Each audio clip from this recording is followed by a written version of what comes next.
जैसे कि big bang जो स्टीफन हॉकिंस ने जो बताया कि किस तरह से ये कायनात वजूद में आई।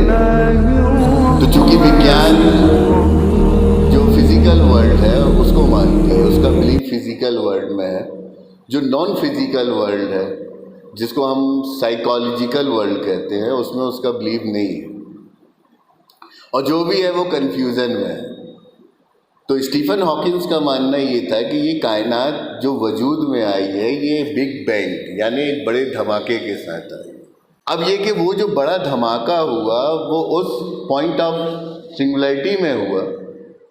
पॉइंट ऑफ सिंगुलरिटी मतलब ये पूरा ब्रह्मांड, पूरा यूनिवर्स एक पॉइंट पे ठहरा हुआ था, जमा था, एक जॉइंट एंटिटी था।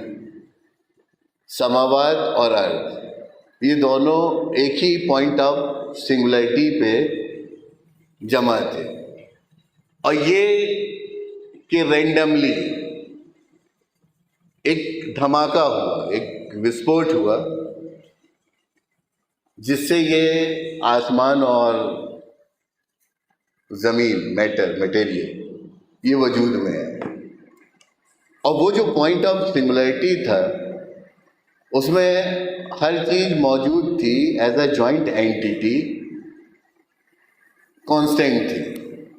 उसमें टेम्परेचर भी था, ग्रेविटी भी थी, एनर्जी भी थी, लेकिन सब कांस्टेंट था।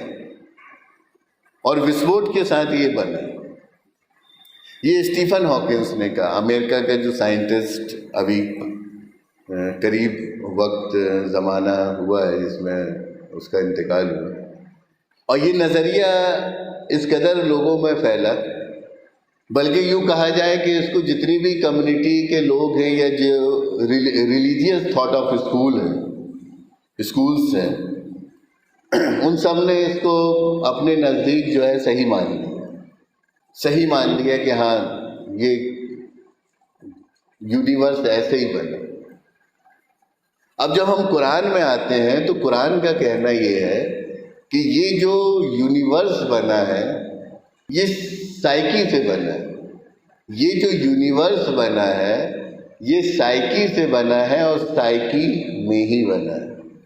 अब ये सेंटेंस लिखने लायक है, इसको दिमाग में रखिए कि ये जो यूनिवर्स बना है ये साइकी से बना है और साइकी में बना है, अकॉर्डिंग टू द कुरान।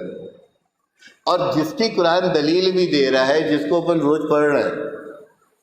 देखिए कुरान क्या बता रहा है कि ये जो पूरा प्रोजेक्शन है ये एक नफ्स का है, और नफ्स में है, साइकी का प्रोजेक्शन है, और साइकी में आसमान, समावात, अर्थ, मैटर, मटेरियल, जमीन, ये प्रोजेक्शन है, प्रोजेक्शन।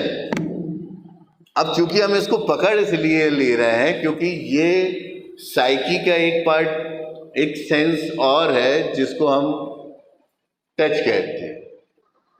तो ये कुरान बता रहा है कि ये जो पूरा क्रिएशन है ये इसी से है, नफ्स से है, और नफ्स में